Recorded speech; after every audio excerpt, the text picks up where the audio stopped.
Hello and welcome to another episode of the Pope's Politics with me, the Wise James. Just some more Prime Minister's question time, as there is every Wednesday. I react to it and basically point all the lies out and the flaws and the mistakes that they state. So, let's get into it. That we have to honour from the last government, but in the last year we have halved the use of hotels. We have removed 30,000 people who have no right to be here. This is not job done, as I say, but it is work in progress, and compare that work in just 1 year to 14 years of chaos under her party's government. I mean, you got to remember with the Tory party, right? The only reason we have such levels of illegal migration now is because they closed all the legal routes for asylum seekers. They thought, oh, we'll close all the legal routes for asylum seekers and then there'll be no way for them to come here. And so they all just started coming on boats. Like the Tory party, yet again. And whose bright idea was it to put all these asylum seekers who we couldn't house in hotels? It was the Tory party. Robert Jenrick, I think. So everyone who voted Tory for 14 years from 2010 to 2024, you're responsible for that. You're responsible for migrants being housed in hotel. You're responsible for the legal migration routes being closed and us having this illegal migration problem. Like, Catherine Boots. Question number 6, Mr. Speaker. From bench number 6, Minister. We are investing at least 445 million into Welsh Rail to right years of underfunding by previous governments. This will mean new stations, more and faster trains along the key lines, improve cross-border connectivity, create jobs and boost economic growth. Catherine Boots. I thank the Minister for the investment of 445 million, which will be a fundamental driver of economic growth and connectivity in South Wales. What actions is the Minister taking with Cabinet colleagues and industry partners to ensure that a new station serving my constituents in Megra and Undy will be delivered without delay, getting my constituents on track and faster towards their destinations? I thank my honourable friend. She has been a strong champion for this rail investment, which is key to unlocking Wales's economic potential. This includes funding to progress the 5 burn stations in Cardiff East, Newport West, Somerton, Llanwern, Magor and Undy. I will continue to work with the Welsh... I do apologise if I seem a bit tired and disinterested. I've got man flu. I'm unwell.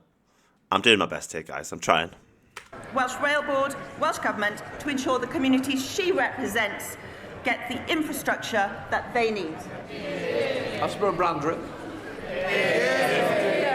The huge economic potential of both the northwest of England and North Wales is being held back by poor rail infrastructure. The last Conservative government committed to at least £1 billion to upgrade and electrify the railway lines from Crewe and Warrington through Chester into North Wales. This Labour government has scrapped those transformational plans at a time when economic growth is a priority. Will she seek to reinstate the vital rail infrastructure investment in the Mersey-Dean North Wales region?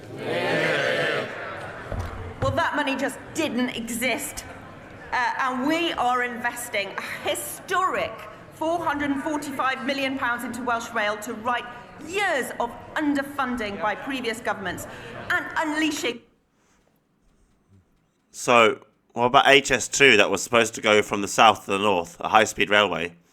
And then they end up changing it, the Tories. Tory party yet again. So, oh yeah, we'll sort out the north-south divide. And then they sort HS2 will sort out the south. So then they just stopped doing the north part of HS2 when it was supposed to sort out the north-south divide. Like that is what they did. And we don't get HS2 in the north anymore. It goes to like the Midlands. Nobody cares about the north down south. You think them Londoners give a fuck about the north? No, they don't care. In Wales' economic potential, this will mean new stations, faster trains on key lines and connecting people, well paid and better jobs right across Wales. Two governments... It is a good thing that they're improving the Welsh railway system, though. It's just a bit of a piss take how the Tories didn't do HS2 properly. They decided to not do the northern part of it. When it was supposed to fix the north-south divide of England. working in partnership to deliver for the people of Wales. Before we come to Prime Minister's questions, can I welcome in the gallery the Honourable Speaker of the Parliament of Sri Lanka and his delegation. We now come to questions to Prime Minister Nick Smith. Number 1, please, Mr. Speaker. Prime Minister. Mr. Speaker, the scenes of destruction emerging from Jamaica are truly shocking. Both the Foreign Secretary and I have been in close contact with our Jamaican counterparts in recent days to offer the UK's full support. Mr. Speaker, I can update the House that HMS Trent and specialist rapid deployment teams are pre-positioned in the region, and we stand ready to provide humanitarian support. Mr. Speaker, Awab Ishaq died 5 years ago from a respiratory condition caused by exposure to black mould in his flat in Rochdale. He was just 2 years old. Poor kid, man. Died because of a terrible landlord, basically. Imagine your child dying just because the landlord can't be bothered to fix some problems. No child should grow up without the safety and security of a decent home. Sometimes a decent home isn't all they need, Keir. Sometimes they need support from violent individuals within the home. Sometimes their siblings, their parents.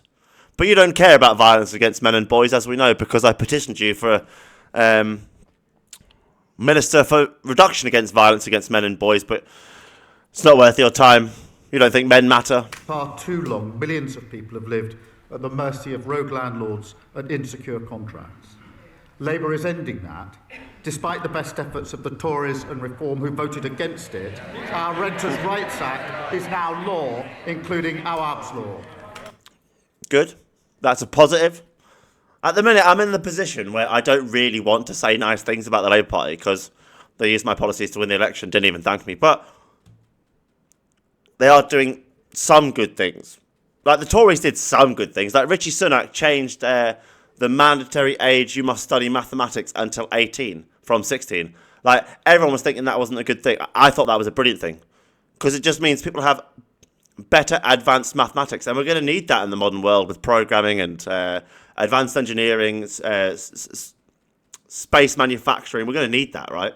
We're going to need people who understand advanced mathematics, not just basic multiplication, subtraction and shit, you know, like top shit. So there was good stuff. It's just, you know, it was like throwing a lollipop and a house on fire. Fighting for working people, that's the difference a Labour government makes. And on that issue, Mr. Speaker, this government has secured the biggest deal to manufacture Typhoon fighter jets in this country for almost 20 years.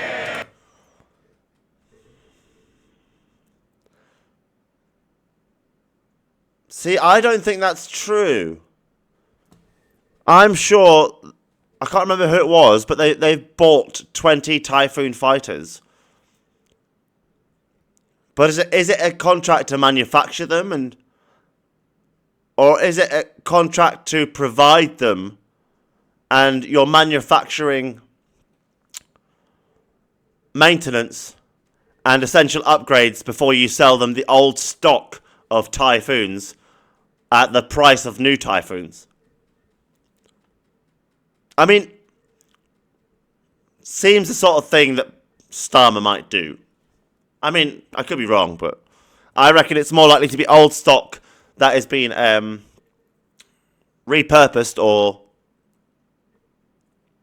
I can't remember the word when you fix something up. We secured that deal because the UK is... Or restored old stock to brand new, so it seems as new. Because that way they save the money on the manufacturing cost, right? But they could claim it's manufacturing because they've got to make this part or make that part. They've got to make the paint to repaint it. So technically they're manufacturing the paint. So it's a manufacturing contract. Some people try and be really, really clever with words, and you need to ask very, very strict questions. Back as a leading and trusted member of NATO. A timely reminder for for the Green Party, whose policy is to take us out of NATO, the Putin-friendly Reform Party, who would have no standing with NATO, and for the leader of the opposition. You don't win NATO deals by not turning up to NATO summits. Mr. Speaker, this morning I had meetings with ministerial colleagues and others. In addition to my duties in this House, I shall have further such meetings later today. Strong opening statement by Keir Starmer. Very strong opening statement. Nick Smith. Mr. Speaker, can I associate myself with the Prime Minister's remarks about supporting Jamaica? Across our country and in Blaenau Gwent and Rumney. There's many British Jamaican heritage people, and I can only, wish all the Jamaican people well, honestly. Something we don't really suffer with in this country that you don't fathom. The fact that most people in other countries have natural disasters that could entirely wipe out their existence, their home, their land, their community, like any time of the year or specific times of every year. It could be a volcano or a tsunami or floods or hurricanes, tornadoes. We in England don't really have that.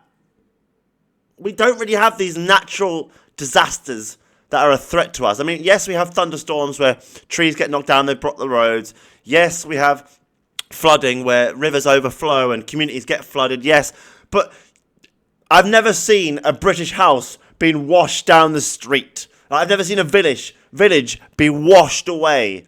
I've seen an entire farm being underwater. I've seen villages underwater, but they've never been washed away. Like, sometimes you have to understand how lucky we are in Britain to appreciate how horrible certain things are for other people. We don't even face these sort of scenarios. The off-road bikers are a menace. They tear up our environment and turn our streets into racetracks. After years of Tory cuts, Gwent police are tackling this now. So does the Prime Minister agree with me that police forces and communities like mine are seeing the difference that Labour can make in power? I must see someone with a balaclava on an electric bike every single day, clearly going about dealing drugs. Sometimes the police are even chasing them, but because they're on an electric bike, the police can't go places where they can go, so it's easy for them to get away from the police. And they're going to call a helicopter because some guy on a push bike. Don't be silly. Don't be fucking silly. They can't even afford to hire police officers to do the job, let alone hire a helicopter to come and find some guy on a bike because he was dealing some cocaine or cannabis or whatever, Fucking, the Tory cuts to the police might be one of the biggest damaging things to this country we had during their entire term in power. Like, we've got to the point, forgive me for going on about it all the time, with the national debt, we've got to the point where literally we can't afford to fund the police properly, the criminal justice system. So we literally are in the position now where we can't hold criminals accountable for crimes because we can't afford the police officers to enforce the law to hold them accountable. Because the national debt is that bad. So the schools are being underfunded, universities underfunded, town centres, city centres, councils, hospitals, doctors' surgeries, council workers, like projects that the nation needs, road upgrades. We can't afford the police. We can't afford enough doctors and nurses and hospitals. That's why we've got such waiting lists. I don't think you understand this is all because of the national debt. Because if we didn't pay out 300 million every day because of debt, we would have the money to pay a lot of police officers. I mean, 3,000 police officers, 20 grand a year. It's about 6 million, maybe, £6 million. Yeah, so you could probably hire 100,000 police officers, right? For the exact same amount of money we lose each day to debt and pay them all for a year. Like, quite easily. You could resolve the entire backlog of the country's everything if we had the money to hire the people to do the job. but we don't even have the money to hire police officers to deal with crime. That's how bad the economics and the money is in this country. It's all well and good we can print it, but then it just makes the money in your pocket worth less. It devalues it. The same as if you've got the rarest Pokemon card in the world. There's only one of a kind, right? But then it turns out, actually, another one was made, and someone had found that one. Yours has instantly become just above half its value, because it's no longer the only one in the world. There's two. It's the same with the pound notes, the pound coin, the currency, right? They can't just print money because it makes the money in our pockets worth less. It causes inflation, which is why we have all this inflation. And the Tories had 14% inflation, by the way. They printed so much money, they made the money in your pocket worth 14% less. So a fiver was actually worth like £4.70. Well, I share my honourable friend's determination that everyone... I know you all think I'm just some crazy lunatic in the north, but I'm a very understanding man when it comes to people's personal problems, when it comes to people's past mistakes, when it comes to big problems. I'm a very understanding man. Everyone feels safe and secure in their community. Neighbourhood policing was decimated by the party opposite. Yeah, they cut it all, yeah, that's correct. And we're restoring it with 3,000 extra officers by spring. We're all... 3,000 extra officers by spring. See, that's realistic. That is realistic.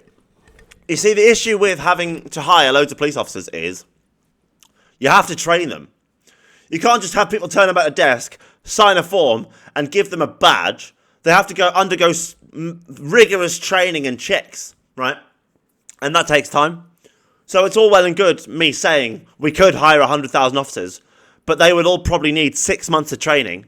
Like, also giving them the powers, Mr. Speaker, they need, including tough new respect orders that allow the police to seize and destroy vehicles within 48 hours.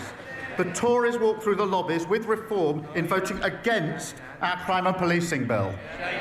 The opposition can be very yeah, it's called collective voting. They're trying to harm Labour as much as possible. Like, I don't think people understand. Reform is the Tory party. It's like, it's the Tory rejects. The Tory party didn't want Nigel Farage in the 90s when he was became a European MP. So he left the Tory party. All the people in Reform were not wanted by the Tory party or were on the way out, so left. Or because they thought it was a sinking ship, jumped, proving they have no loyalty and are selfish and do what's best for themselves, not for the people who put them where they are. I don't understand how the people who were voting Tory now vote Reform. Did you not learn your lesson? Have you not learnt your lesson that, like, cuts does not create growth? Ask a bodybuilder. Go to the gym and ask a bodybuilder if he cuts himself every day with tearing up his muscles by lifting heavy weights and never rests so that it can recover and grow over it, which takes about 48 hours, by the way. If he lifts every 24 hours, ask him if he'll have the same amount of growth as if he rests in between the sets. So 48-hour rest and then do it again. You ask some bodybuilder which is the most effective for growth. And let me tell you, it's rest. And it's the same with neoliberal economics here. We're supposed to have had years of budget surpluses in amongst the deficit. So we should have had years where we made more money than we lost. But that has not happened since 2001 or 2002. So for literally 24 years, the UK has not made 1 penny profit in a business ideology. You know, you could argue the economy's grown or, you know, blah, blah, blah, but has it really? Or did we just make everything higher value so it looks like it did? Is the brick in your wall of the house that you bought for £1 50 years ago, how come that brick's now worth a tenner, so your house is worth £500,000? But that brick was a penny like 50 years ago. Do you know what I mean? You just need to understand the context of this all. You're all being lied to constantly, every day, lied to, tricked and manipulated, distracted and deflections. Right, that's all it is. National debt is the problem. National debt. Thank you. We could literally afford to buy we lose about 100 billion to debt every year, right? So we could probably build 5 nuclear submarines to monitor the channel for the amount we lose in debt each year. That's how bad it is. We lose 8 million every day to the cost of illegal migration on estimates. 8 million a day. And everyone's been screaming and whinging about it. Hundreds of thousands of people have been protesting about it in the streets, right? But we're losing 382 million every day to debt. And I seem to be the only one who mentions it. Thank you, Mr. Speaker. Last year, in its manifesto, Labour promised not to increase income tax, not to increase national insurance, and not to increase VAT. Does the Prime Minister still stand by his promises? She's only asked this so that if in the budget coming up by Rachel Reeves, the Chancellor, there are any of those things, she can then hold it against them. It's so juvenile.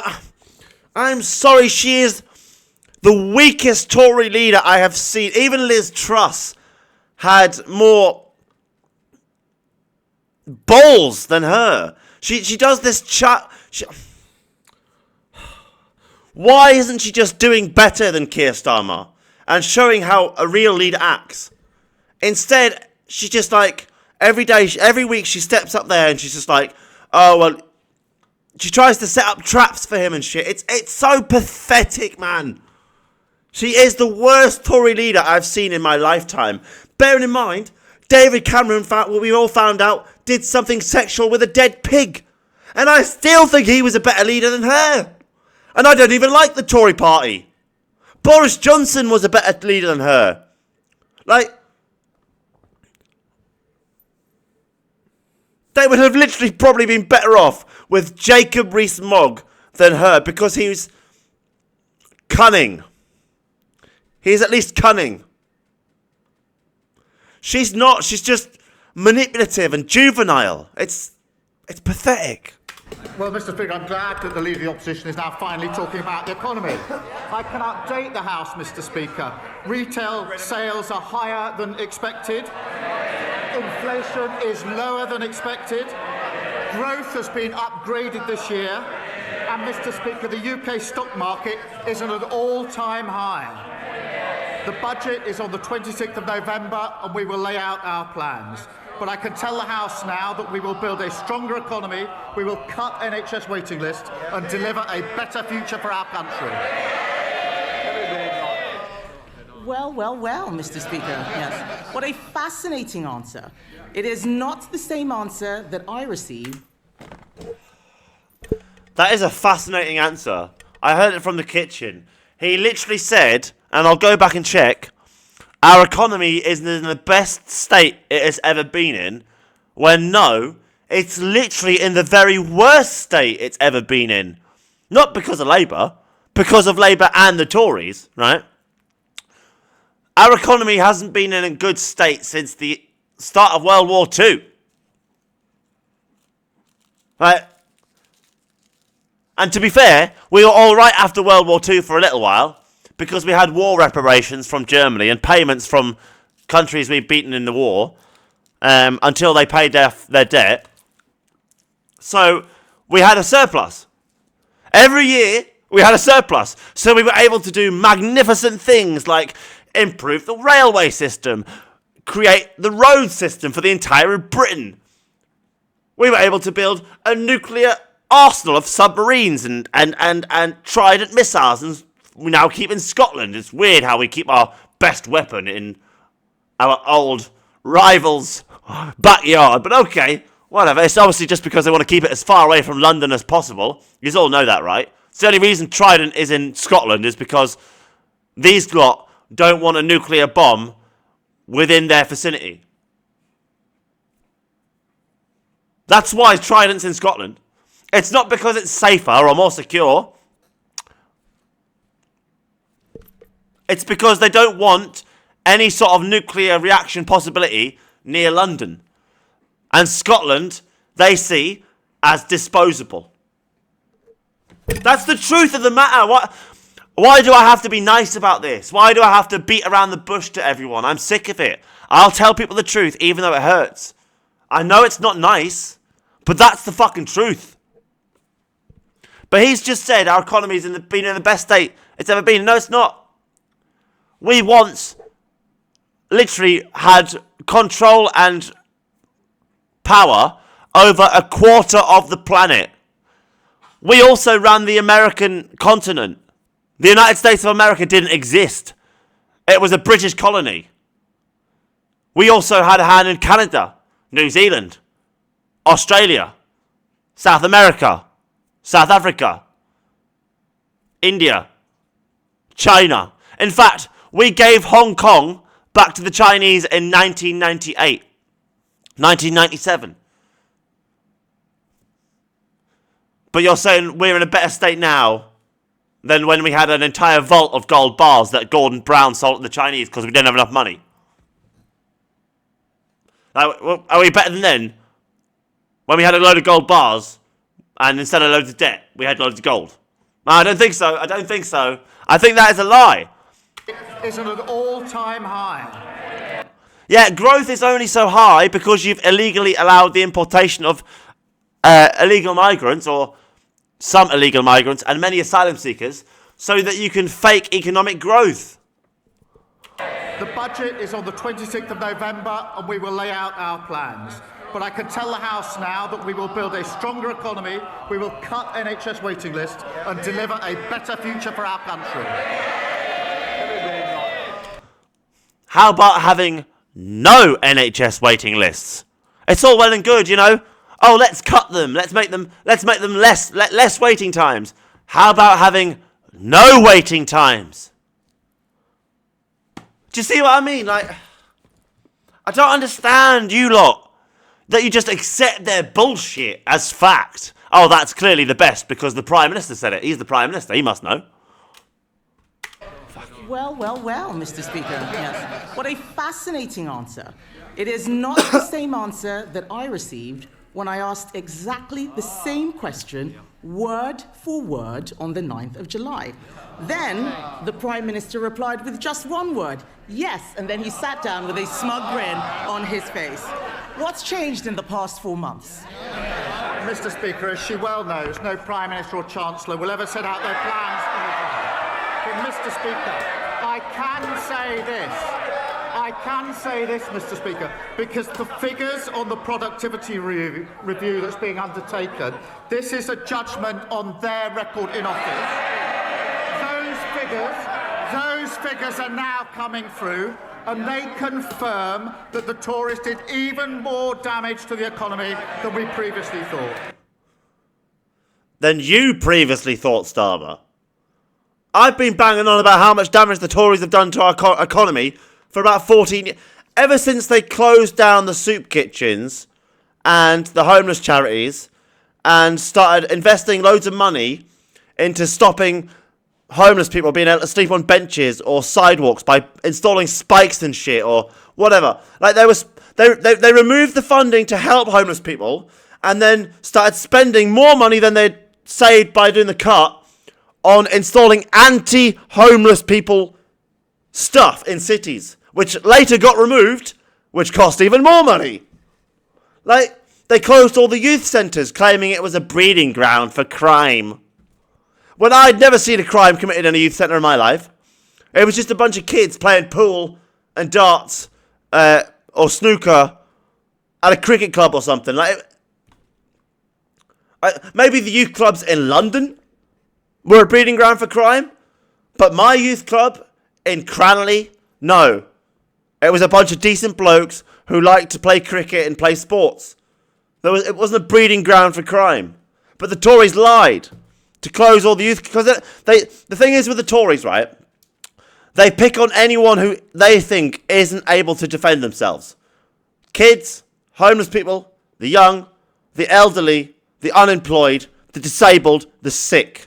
That is who the Tories hate and don't like. In fact, they don't like anyone else, really. They don't like anyone. But the Labour Party, right, have also caused this debt problem. They're not free from this accountability. Now, we will turn that around. We've already delivered the fastest growth in the G7 in the first half of this year. 5 interest rate cuts in a row. Trade deals with the US, EU and India. They broke the economy. We're fixing it. I'm fairly sure the economy was broken when Gordon Brown was forced to sell all of our gold reserves to China because Tony Blair had lied to us all about there being weapons of mass destruction in the Middle East. So we were sent to war, or our army was sent to war in the Middle East over a lie when there was no weapons of mass destruction. People died. Innocent British soldiers and innocent civilians in the Middle East died because Tony Blair and George Bush lied to us all, which caused the instability in the Middle East that is still going on today, right? And so, because we had so much money invested in this military operation, which was a war crime committed by Tony Blair, by the way, he should be getting trialed in The Hague, not getting recommendations by Trump to be the fucking leader of Gaza, the prick, right? So then Gordon Brown had to sell the entire of the British gold reserve. Like, you got to imagine, all the gold the British Empire had ever amassed in its history had to be sold to China because the Labour Party had fucked up that bad. And he's just said this. In the first half of this year, 5 interest rate cuts in a row. Trade deals with the US, EU and India. They broke the economy. They broke the economy. Bearing in mind, very shortly after what Gordon Brown did, at the very next election, there was a coalition between the Lib Dems and the Tory party, if I remember correctly. Fairly sure. So, actually no. I think it was the Tories first, then the Tory Lib Dem coalition. Anyway, so, like, the country was so pissed off with how bad the economy was from Labour in 2009, 2008, 2007, 2006, 2005, that we gave power to the Tories, who did just as bad a job. We're fixing it. So, no, you're not fixing it. You're not fixing the Tory mistake, Starmer. You're still trying to fix Gordon Brown and Tony Blair's mistake. Like, could you imagine if we'd kept that gold, right, and used it to make advanced, very, very good technology like China did, and then sell it for a profit where you make even more money back than the value of the gold on the use of the gold because you've used it in an advanced piece of technology like China has done, and they became the superpower of technology of the world. They couldn't have done that without our gold. You know that, right? They couldn't have done it. We could have done it, but no, it's okay. What do I know? I'm just a lunatic in the north. What do I know? Fucking. The economy was in such a good state, Gordon Brown only sold the entire British gold reserve to China because, you know, we needed a few extra bob. It's not because the economy was doing bad. No. Everything was fine, according to Keir Starmer. Mr. Speaker, he says no Prime Minister or Chancellor will say these things before the budget. As he told his Chancellor, because she's been out there flying kites, causing constant speculation around the budget that is damaging the economy. All week, they've been briefing about tax rises. What we've heard is that he does not have a plan. So we have some ideas for him. Yes. Yesterday, they can... I'm not being funny. I came up with better ideas to fix this country's problems while I was insane. Literally, I was very mentally unwell than the entire Tory party did in 14 years. I highly doubt she's going to say anything that is really of use. But she could be right. I bet she goes for the grooming scandal point, so that she seems like she has the moral high ground. That would be something I would expect someone like her to do. Someone who's manipulative and deceitful.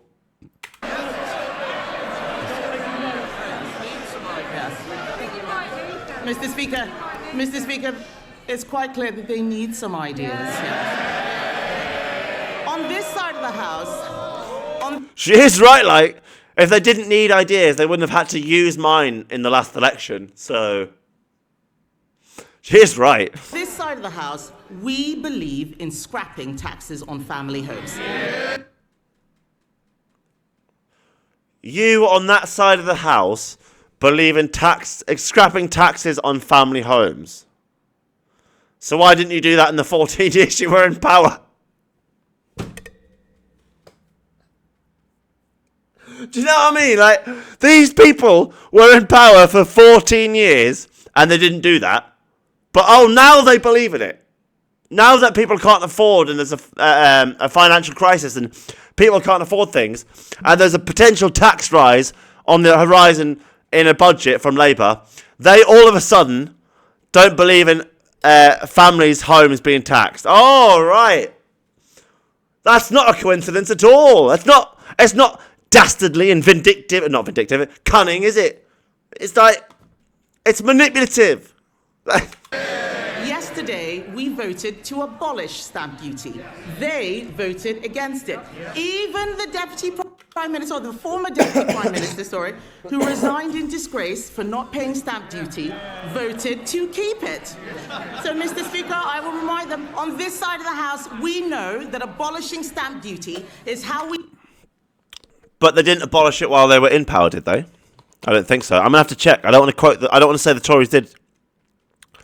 Did the Tories abolish stamp duty?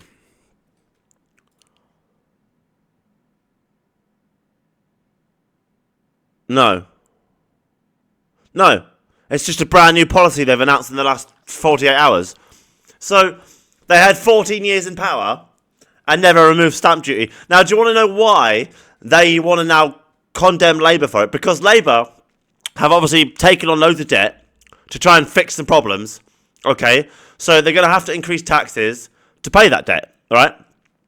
So she's now making the point because people will want to pay lower taxes. However, when they were in government, they also needed everything to look good and needed taxes, so didn't get rid of the stamp duty.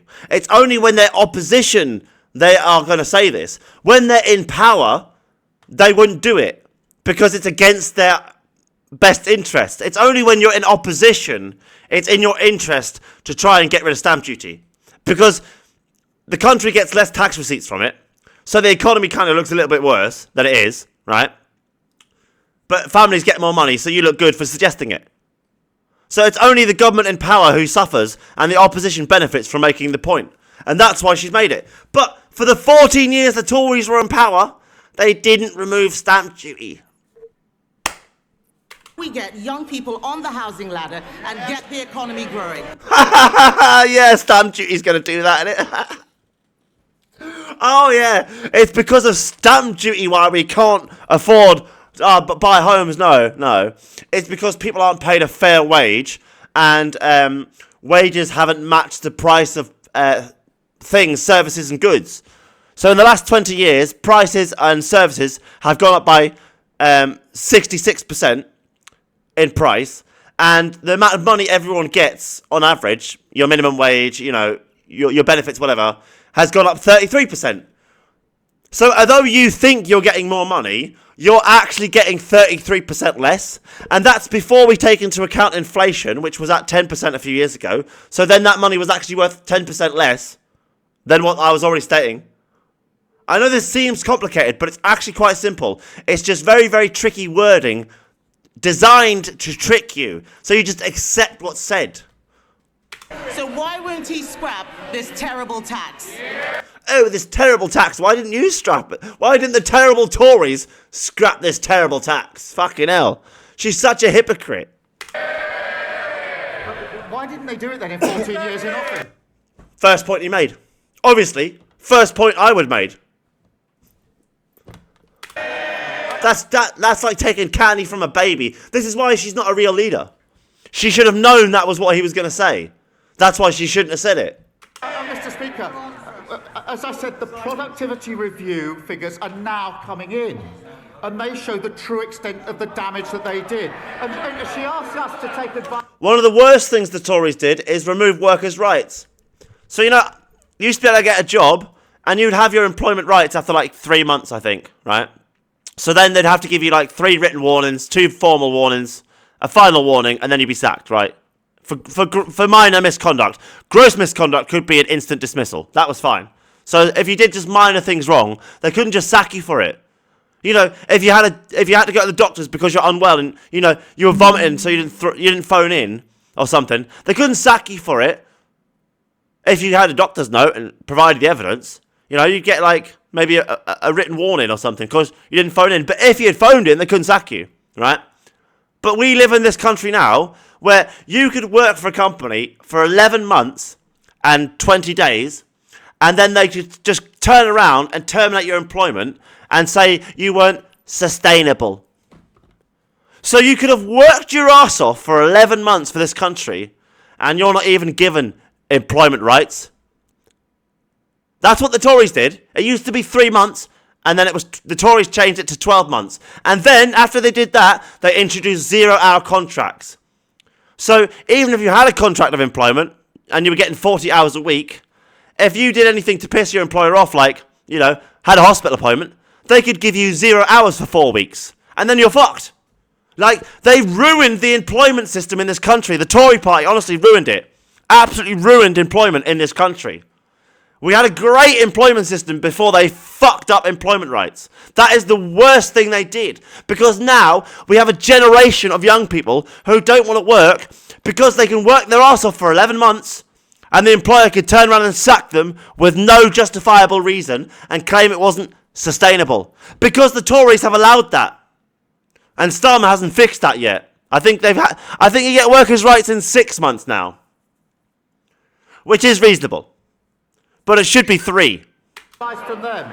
We all know, these figures are coming out, we all know that austerity damaged the economy on their watch. This is the reason why a lot of people won't take jobs, by the way. I know you all think it's like a lot of people are lazy, but it's not work. You don't have workers' rights in a lot of jobs. A 0-hour contract you don't have rights on. You can have a doctor's appointment and you've had 40 hours every week for 6 months, but because you had a doctor's appointment and the manager's pissed off at you, they give you 0 hours for the next 2 weeks. So then you're behind on your bills. Then you can't afford your credit card. Like, it's not a fair working system. That's why we don't have a lot of people working. Because they're not willing to be a slave for a few pennies in your hand. And I don't blame them. I honestly don't blame them. The Tories fucked the employment system. They absolutely destroyed it. The botched Brexit deal damaged the economy on their watch. Liz Truss's mini-budget damaged the economy on their watch. So we'll take no lectures or advice from them on the economy. They won't. Labour had to sell the entire British gold reserve. I'm sorry, Starmer, but if I said this to him, he'd be like, oh, well, that was a previous administration. That was a previous government. That's not my fault. Do you know what I mean? But he's blaming the Tories' previous administration. This is what he would say, though. I know what men and him are like. I know what you like, Starmer. You're a lawyer. Deflect, distract, manipulate, gaslight, and in the very end, if required, denial. Won't be trusted on the economy for generations to come. That's basically a lawyer 101, that is. Mr. Speaker, that's why at our budget, I can be clear, there will be no return to austerity. That's what broke the country. No return to the instability of their mad borrowing spree. And we'll end the unfairness and low growth. I'm fairly sure Labour's borrowed more money than the Tory party has. But if we're comparing the Tory party's first year in power in 2011 to Labour's now, it's a different financial climate, so it's a tricky one, that. I'd have to compare the figures and the difference in values of currencies. The squeezed living standards for working people. That's the path to national renewal. Oh, I like his green suit. That's nice. Usually everyone in here is all black and blue suits, and he's there in a nice green suit. Well done, sir. He's probably a member of the Green Party, which I'm not a supporter of the Green Party, but I like his green suit. I have never seen a green suit that I like. That one looks good. Mr. Speaker, Conservatives reduced... Although, green suit on a green bench doesn't work, mate. But it's not your fault the bench is not fit for your suit. deficit every year until the pandemic. We more than doubled the personal allowance. We left 4 million more jobs than we found from Labour. We brought inflation down to 2%. It's nearly double. Brought inflation down to 2% when it was 14%. Literally, inflation was at 14% under the Tory party. And they try to blame COVID and war in Russia, but we are the British Empire. We are Britain. We're supposed to be well prepared for things like that. And we weren't. And we aren't. And it's because of everyone in that room. Mr. Tufnell, you're in my sights. Apart from the Sri Lankan leader and his delegates. You lot are excused. Pantomime season has arrived, so don't start it too early. Mr. Speaker, on our record, we brought inflation down to 2%. It has doubled from 14%, which they brought it up to. Him. We left him the fastest growing economy in the G7. It is thanks to illegal migration, so that we could fake economic growth, so that we looked like we were the fastest growing economy. Because that way, if you bring in 100,000 people who are suddenly getting benefits and spending money, it looks like your country is suddenly spending more money and everyone has more money. But in reality, it's the exact same amount being recycled. So it's a fake. It's a lie. It's a mirage. We're not actually growing, really. Not really. Otherwise, why would our pound have needed to, why would prices keep going up? Why would we need to keep getting paid more money if everything was all right? It's just not. Is no longer. The truth is, they have no ideas. We're giving them some. There is another way to... I'm the one who said they all had no idea on a video, this morning or yesterday or post? Get growth. It's cutting welfare spending and getting people into work. Last month... You're the ones who ruined the employment system. David Cameron stood on TV and told everyone, now's the best time to get an apprenticeship. So thousands of British people thought, okay, I'll try a career change like myself. Get an apprenticeship. I got one for a fantastic company called Low Carbon Lighting. I was building LED lighting for them, and I was managing their office and their communication system, doing their accounts and stuff on Sage. Doing a lot, really. Even making the cups of tea, as you do. I was an apprenticeship, as you do. And then George Osborne changed the housing benefit system and decided that apprenticeships shouldn't be included because people's mums and dads would pay their rent. My mum and dad didn't even give me money to eat at school. And that twat thought they were going to pay my rent. Are you fucking serious? Are you serious? So, thousands of people who listened to the Tory party were made homeless and then had to find other jobs because the apprenticeship they'd got, thanks to the Tories telling them to do it, couldn't afford the rent that they needed because they couldn't get housing benefit. They eventually did fix that about 8 months later, but it was too late. People died who had diabetes because they couldn't get insulin. People died of exposure and hypothermia on the streets because they'd been made homeless. And was any Tory ever held accountable? Did any Tory ever go to jail? No. The only thing that got sorted out was George Osborne kept getting lines. That was it, because he was a cocaine addict. And they covered that up as well. So yeah, we literally had a cocaine addict in charge of all the money of Britain. And he thought people's mums and dads would pay their rent. So that's what the Tories did. And then they introduced 0-hour contracts. They removed workers' rights. So they created a world where no matter how hard you worked, no matter how well you did, it could all just be pulled out from under your feet, even though you did nothing wrong. You had no security in employment in the world they created of employment. There's no security in employment in the Tories' world. They want to be able to sack anyone they want for whatever reason. Especially a low-skilled worker. And that was why we've ended up in this situation where we've probably got at least 1 million people not working. Because their security of being able to work isn't there. You all think they've got security, they can go and get a job, they can all just be fine. No. It takes 12 months until you get your employment rights, or it used to, right? And that's if you get a contract. Like that, if you get a contract, you're fine. But a 0-hour contract They could just take all your hours off you if you stand up for yourself. They could make you do stuff you shouldn't have to do, and if you stand up for yourself, they just take hours off you. And then you can't get any money, so you can't eat, so you can't pay your rent. You're fucked. This is the world they've created. They fucked the employment situation in the UK. They did. I have had no problems with my employments under a Labour government.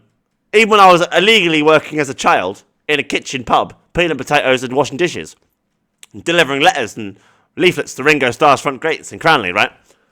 Honestly, I never had a single employment issue with my employment rights until the Tories came to power. And ever since the Tories came to power in 2010, I had nothing but issues with my employment rights. Like, things that were usually there to secure my ability to work and carry on working, and the employer not take the piss, were removed. So securities you had as an employee were taken away, and security was given to an employer. You were basically just a number. You were no longer this important individual working hard. You were just a number, and if you didn't do what you were told, you were gone. And that's fine, right? But it shouldn't be the case that if you're off sick, or you've got a hospital appointment or a funeral, that you can lose your job. No, the Tories fucked it. And that is why we have the employment issue. It's a lack of employment rights. People aren't willing to go to work because they've got better security on benefits. Like, no matter what these people on benefits do, right? No matter what they do, they could go commit a crime, right? Be arrested and released from the police station, okay? And their life doesn't change, really, okay?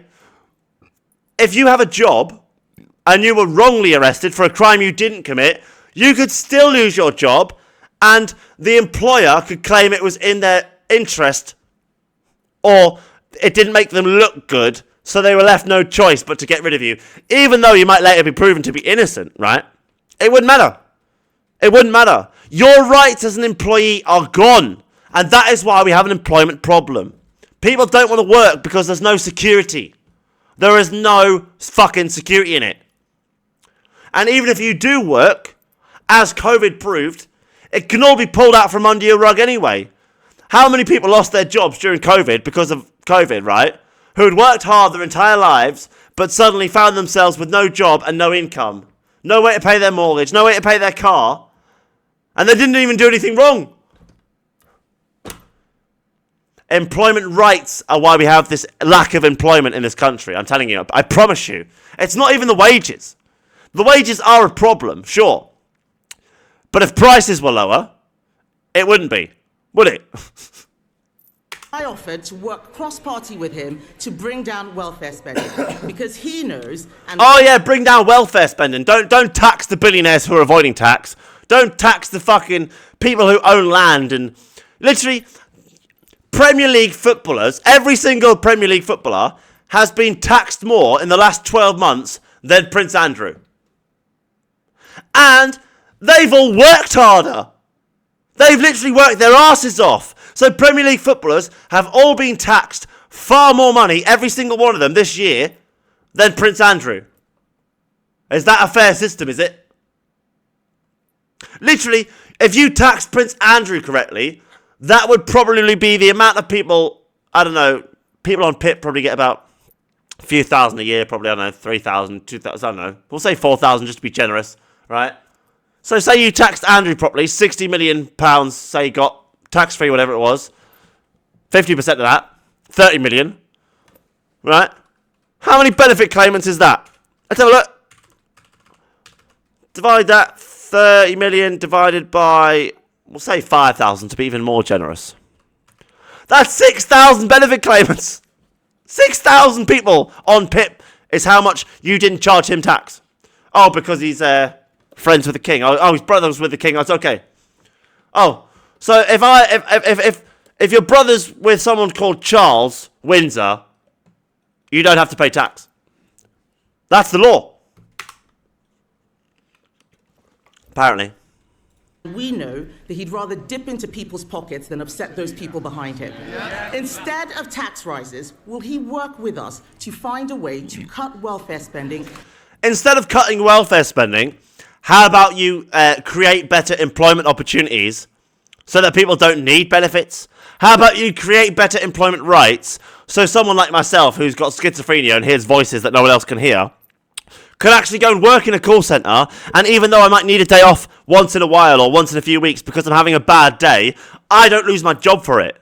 How about you create that kind of world? How about you create a world where people with disabilities, right, aren't persecuted because they suffer with something they were born with and lose their jobs for it? How about you create that world? And then there might be less people on disability benefits. Like, if I had enough money, I wouldn't claim the disability benefits. Like,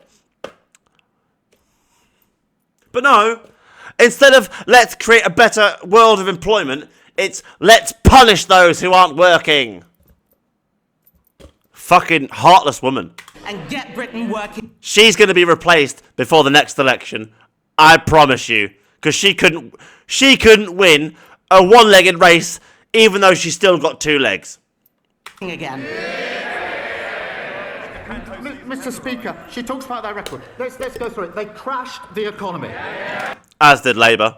Inflation went up to 11%. It was actually 14, but okay. Mortgages went through the roof. Still are through the roof. Welfare spending went up £33 billion. Welfare's only going to keep going up until you sort the employment issues out in this country. That's advice.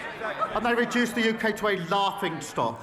And when you've got mental health disabilities taking like a year to be assessed by the NHS, like, and those people can't work because of them, like, we don't need to cut the waiting times. We need to end waiting times being a thing. We need to do such a good job that people aren't waiting 3 months for an assessment. They get booked in next week. Like, that's how it should be. Because of our budget, Mr. Speaker, waiting lists have come down, wages are up, mortgage rates are down, and other countries want to do deals with us. Just on Monday of this week, the Turkish government signed an £8 billion deal for typhoons. Yeah, they're going to sell them old stock. Refurbished old stock, I reckon.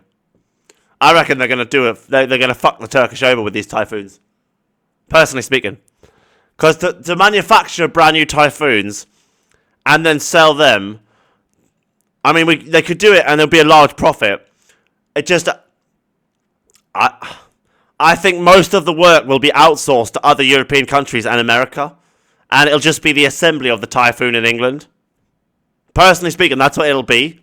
Earlier this year, the Norway government, a £10 billion... If you think that typhoon's been entirely constructed in this country, I don't think you understand how complicated of an aircraft they are. There's probably over 1 million parts in a typhoon. It's one of the most advanced war-fighting machines on the planet. ...pound for frigates. That is because of the budget that we passed, fixing the mess that they left. Mr. Speaker, it's not because of the budget that he passed. I started that deal back in January 2024. But and I welcome it. There are some things, Mr.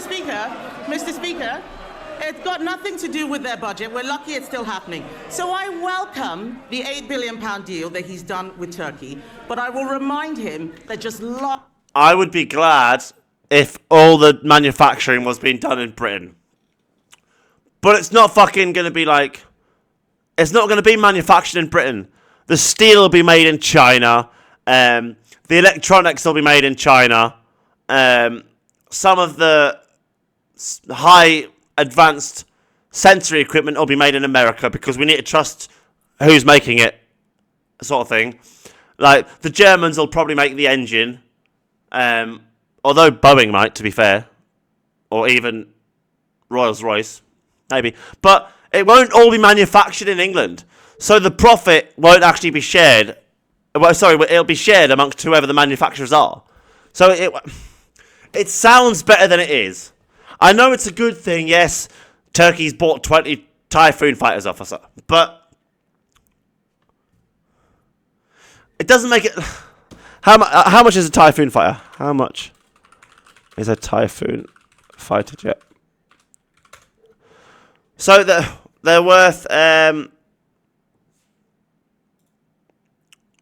So it costs around £117 million for a Typhoon fighter jet. And we lose £382 million to national debt every day. So that means we lose the value of 3 Typhoon fighter jets every day because of debt. And yet he thinks selling 20 of them is going to make it all better. You all, I think, don't understand how serious the national debt is. You all just think it's fine because it's the Bank of England and we owe it to ourselves. Well, I'll just owe myself £1 billion and tell the government I'm a billionaire. Because I've got £1 billion of assets, I should be able to, get a loan on this estate and get low interest rates and then sell that estate to pay off the loan and keep whatever's remaining, and it won't be fraud. Because if I'm allowed to owe myself money and it's not fraud, then sure. But if I can't owe myself money and it not be fraud, then neither can the government. And it's not fraud, it's just lies. But that's fraud, isn't it? Last month, his chancellor borrowed £20 Prove billion. myself wrong. He'll have to sell a hell of a lot more jets to make up for that.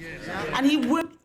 You would need to sell 4 Typhoon fighter jets every single day just to counteract the cost of national debt every day. You would need to sell 3.5 Typhoon fighter jets every single day just to break even on the current UK financial problems. And he thinks selling 20 is going to fix it all. Yay! We're losing 3 Typhoon fighter jets worth of money each day, but don't worry, we've sold 20 to Turkey.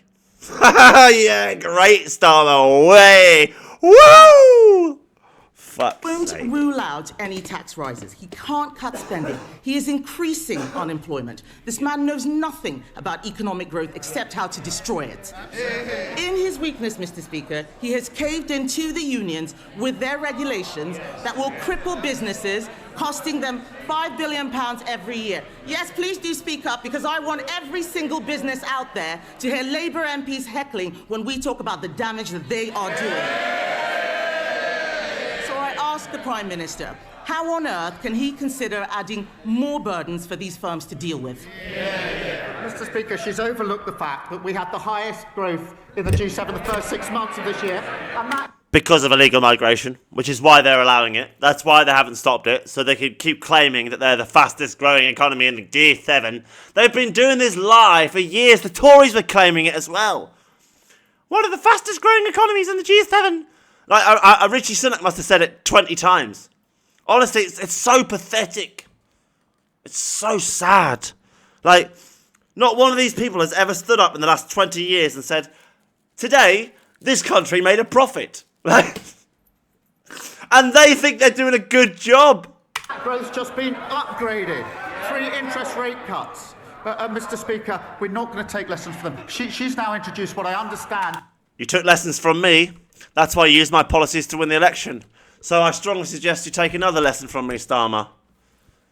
We need a surplus on a budget. And it's never going to happen in your first 4 or 5 years, because you're trying to deal with the Tories' issues, and you've had to take out loads of debt to deal with the Tory issues. And I know I said I wouldn't give you any solutions, but this isn't really giving you a solution. But this country needs a budget surplus. Like, it needs it. To be, I think she calls it a golden economic rule, this golden rule that she's now putting forward, very golden. £47 billion, Mr. Speaker, of unspecified spending cuts with no detail whatsoever. Mr. Speaker, let me put that in context. That would be 85,000 fewer nurses, 234,000 fewer teachers, or cutting every police officer in the country twice over. No wonder the Institute for Government said she's on shaky foundations. That's exactly what caused the problem in the first place. Mr. Speaker, the fact that he has to stand there and make stuff up just shows what kind of Prime Minister... No, that was £47 million worth of cuts to the British establishment.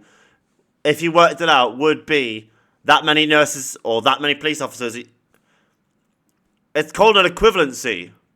So although that's not your plan, Kemi, right, and the Starmer's being a dickhead, I get that, right? He's using words to be clever. You should try it. Instead of trying to manipulate people and try and make them look bad, why don't you do really good and then do so well, you make him look bad. That's the only way you're going to beat Starmer. You're not going to beat him in a game of words. He's a lawyer. You're not capable, I'm sorry. You're not capable, Kemi. We had an itemized list.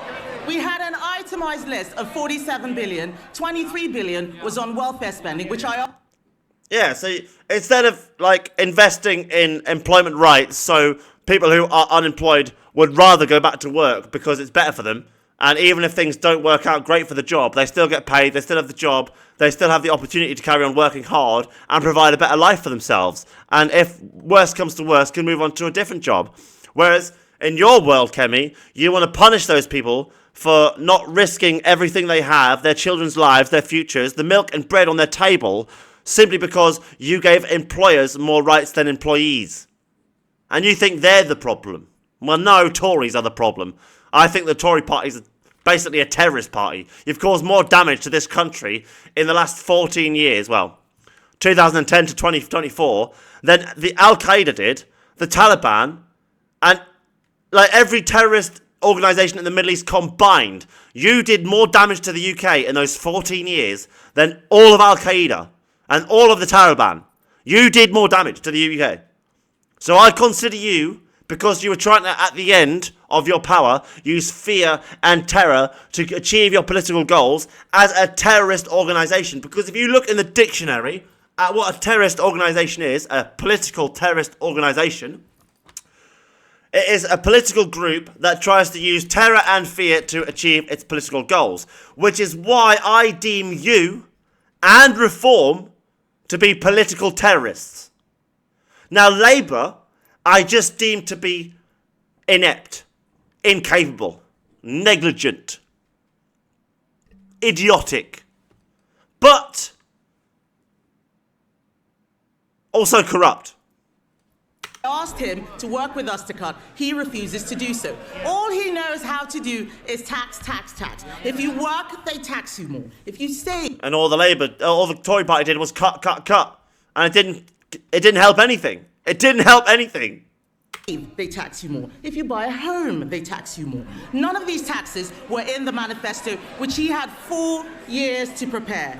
Mr. Speaker, he is raising taxes because he is too weak to control spending. He's blaming us, he's blaming the OBR. Last week they were blaming Brexit. Isn't the truth that with this Prime Minister, it's always someone else's fault? Yeah. She's right there, like, it's always someone else's fault. But I've never seen Starmer hold his hands up and be like, yep, I was wrong, I made a mistake, I will learn from it. No. Here comes the deflection. They were kicked out of office because they broke the economy. They won't be trusted for years to... So were Labour. Labour were kicked out in 2010 because they fucked the economy and sold the entire British gold reserves of the entire British Empire to China, who then used that to become a technological superpower and sell us all smartphones and computers and laptops at extortionate prices. She can't tell us what her position is on the last budget, and she's got a phantom £47 billion with no foundation as we go forward. That's exactly the mess that they caused. They've not changed one bit. Meanwhile, we're fixing their mess. 5 million extra NHS appointments, 5 interest rate cuts, growth and wages up. That's a change the Labour government makes. The one change you need to make is fixing the national debt, and you've never mentioned it. Thank you, Mr. Speaker.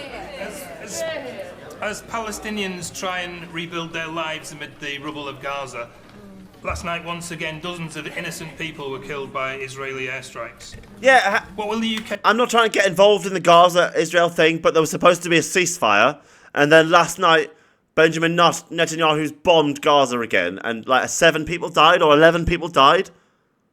Like... So what's happened with the ceasefire? How come Donald Trump's not mentioned in that? Like, I try to avoid all this stuff because it upsets me greatly. I get annoyed enough at these guys in suits pretending they understand the world and not dealing with the national debt.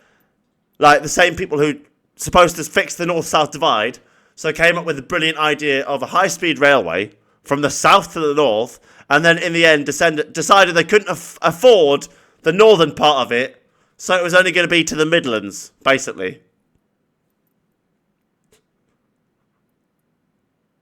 Yeah, thanks very much. This has been the Pope's Politics. I'll catch you next week, guys. If these guys haven't given me a heart attack, fucking hell. I have been suffering from some man flu, so I have tried my best here.